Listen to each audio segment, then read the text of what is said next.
Good morning प्यारे विद्यार्थियों। हमारा जो चैप्टर चल रहा है वो चैप्टर चल रहा है लोकतंत्र का। लोकतंत्र के अंतर्गत प्रीवियस वीडियो में हमने चर्चा की थी प्रत्यक्ष लोकतंत्र की, जिसको शुद्ध लोकतंत्र भी कहा जाता है, और दूसरा है अप्रत्यक्ष लोकतंत्र, जिसको प्रतिनिधि लोकतंत्र भी कहा जाता है। प्रतिनिधि लोकतंत्र है, इसको प्रमुखतः दो भागों में प्रमुखतः बांटा गया है। जो प्रतिनिधि लोकतंत्र है इसको प्रमुखतः कितने भागों में बांटा गया है? दो भागों में बांटा गया है। इसके आधार पे हम चर्चा करेंगे और उसके विस्तार से हमें वर्णन करेंगे और उसको समझने का प्रयास करेंगे। सबसे पहली बात आती है, आज का जो हमारा प्रमुख बिंदु है वो कौन सा है? अप्रत्यक्ष या प्रतिनिधि लोकतंत्र। प्रत्यक्ष जो लोकतंत्र है उसकी चर्चा हमने प्रीवियस वीडियो में की थी, और आज हम चर्चा करेंगे अप्रत्यक्ष लोकतंत्र, जिसको प्रतिनिधि लोकतंत्र भी कहा जाता है। सबसे पहले बात आती है इसमें, जनता प्रत्यक्ष रूप से शक्ति का उपयोग नहीं करती, यानी जनता है वो अपनी शक्तियों का उपयोग प्रत्यक्ष रूप से क्या है कि प्रतिनिधि लोकतंत्र में नहीं करती। प्रमुख रूप से हमने देखा प्रत्यक्ष लोकतंत्र में जनता है वो प्रत्यक्ष रूप से शक्ति का उपयोग करती है, जबकि अपोजिट है अप्रत्यक्ष लोकतंत्र में, यानी जो प्रतिनिधि लोकतंत्र है उसमें जनता अपनी शक्तियों का जो उपयोग है वो वास्तविक रूप से नहीं करती, वो प्रमुख रूप से अप्रत्यक्ष रूप से शक्तियों का उपयोग करती है। बात आती है प्रतिनिधियों के माध्यम से शक्तियों का उपयोग। जनता है अपनी समस्त शक्तियों का उपयोग है वो स्वयं नहीं करती, तो बात आती है कि उसकी शक्ति का उपयोग बाद में किसके द्वारा किया जाता है? कौन है जो उसकी शक्तियों का, जनता की शक्तियों का उपयोग है वो प्रमुखतः करता है? तो जनता के जो प्रतिनिधि है, जिनको जनता ने चुना है, वो प्रतिनिधि क्या है कि जनता की शक्ति का उपयोग करते हैं। तो यहाँ अप्रत्यक्ष लोकतंत्र में जनता है वो वास्तविक रूप से शक्ति का उपयोग नहीं करती, तो बात आती है कि उपयोग कौन करता है? तो जनता के द्वारा जो चुने हुए प्रतिनिधि हैं वो प्रतिनिधि क्या है कि जनता की शक्तियों का उपयोग करते हैं। बात आती है प्रतिनिधि चुने जाने के बाद जनता का दायित्व समाप्त। जनता का अप्रत्यक्ष लोकतंत्र में बात आती है कि दायित्व कब समाप्त होता है? तो ध्यान रखना, प्रमुख रूप से जनता का जो दायित्व है, जनता का जो कर्तव्य है वो माना जाता है प्रतिनिधि चुने जाने तक। प्रतिनिधि चुने जाने के बाद में क्या है कि जनता का जो दायित्व है वो समाप्त हो जाता है, और जब जनता का दायित्व समाप्त हो जाता है तो प्रमुख रूप से जो शक्तियां हैं वो किसके पास होती है? उनके प्रतिनिधि जिनको जनता ने चुना है।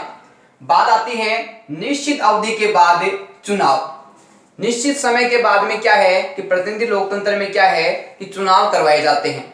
निश्चित कार्यकाल के बाद जब सरकार का कार्यकाल समाप्त हो जाता है तो उसके बाद दोबारा निर्वाचन करवाया जाता है, दोबारा मतदान करवाए जाते हैं और दोबारा सरकार का निर्माण किया जाता है। तो एक प्रकार से हम कहा जाए तो जो प्रतिनिधि लोकतंत्र है, जो अप्रत्यक्ष लोकतंत्र है, उसमें जनता अपनी शक्ति का उपयोग है वो स्वयं नहीं करती।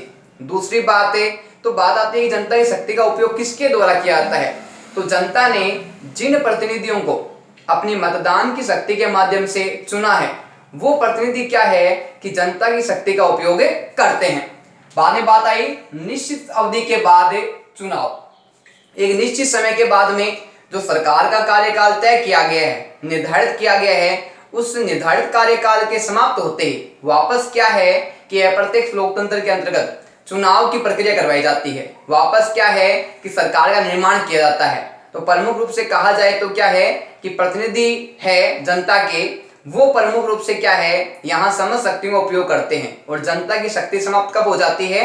जब वो अपने प्रतिनिधि को चुन लेती है, और चुनने के बाद में उसके दायित्व समाप्त हो जाते हैं, और उसके प्रतिनिधि है वो जनता से संबंधित समस्त कार्य हैं, समस्त योजनाएं हैं, जनता से जुड़ी हुई जो गतिविधियां हैं उनका प्रमुख रूप से संपादन करते हैं और कार्रवाई को कार्य रूप में परिणित करते हैं।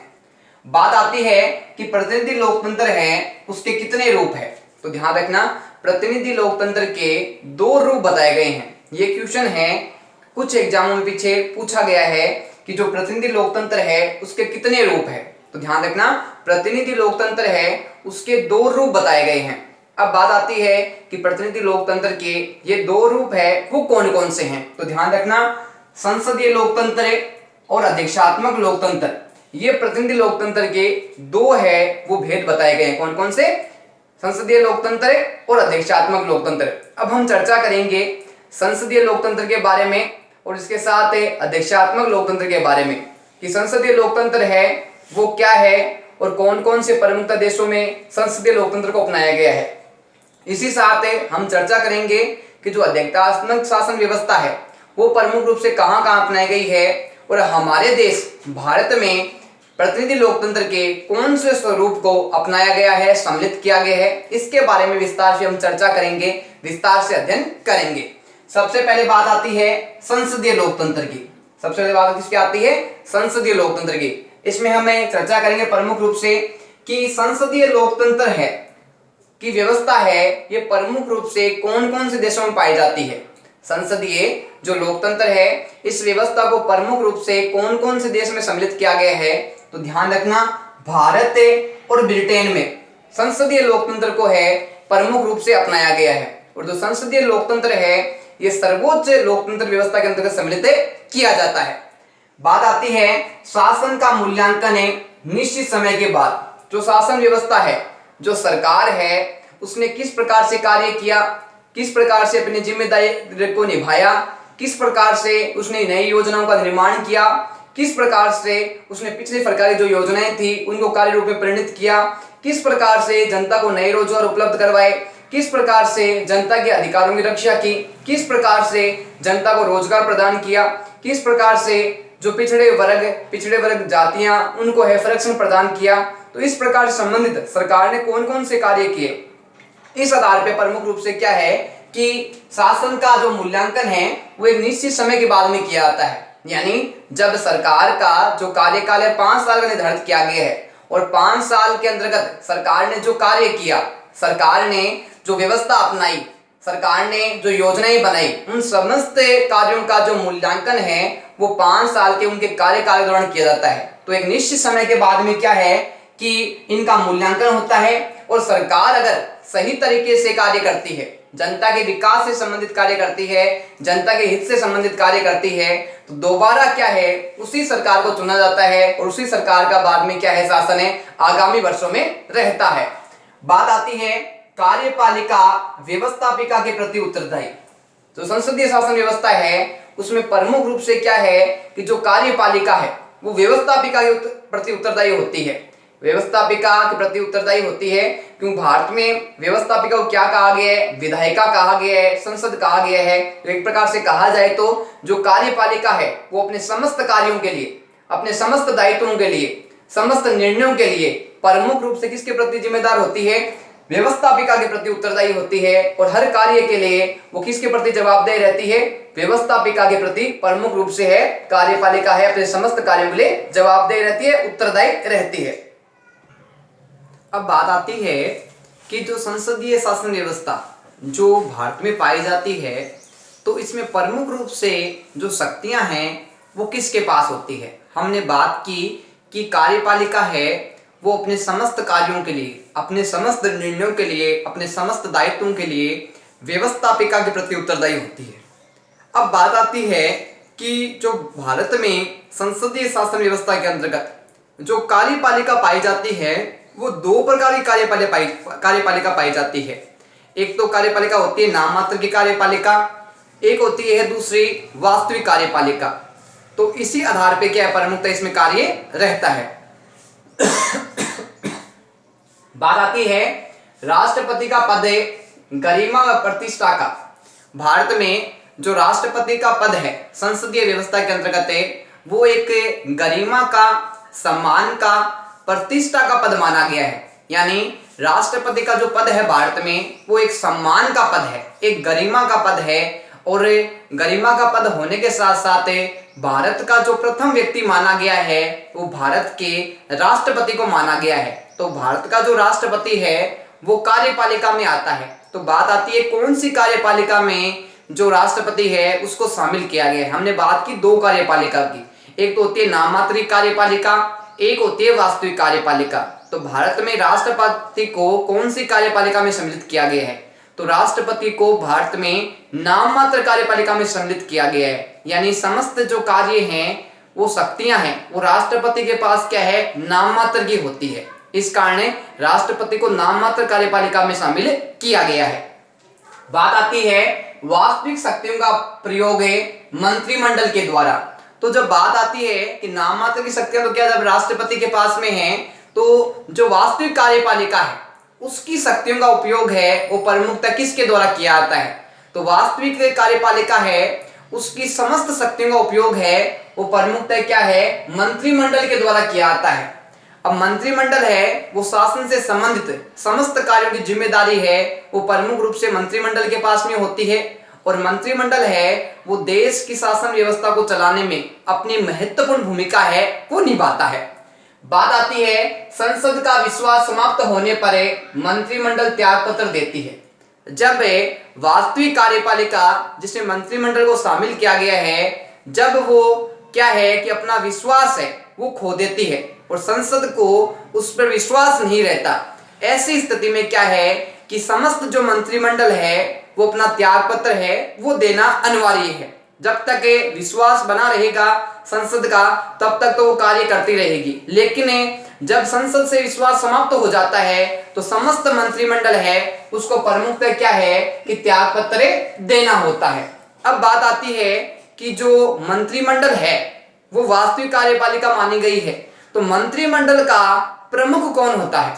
तो ध्यान रखना कि मंत्रिमंडल का प्रमुख होता है वो भारत का प्रधानमंत्री होता है। तो अब एक बात यह स्पष्ट है कि जो वास्तविक कार्यपालिका है उसका प्रमुख कौन होता है? मंत्रिमंडल है, और उसका जो प्रधानमंत्री है वो का वास्तविक कार्यपालिका प्रमुख होता है। तो नाम मात्र कार्यपालिका प्रमुख कौन हो गया?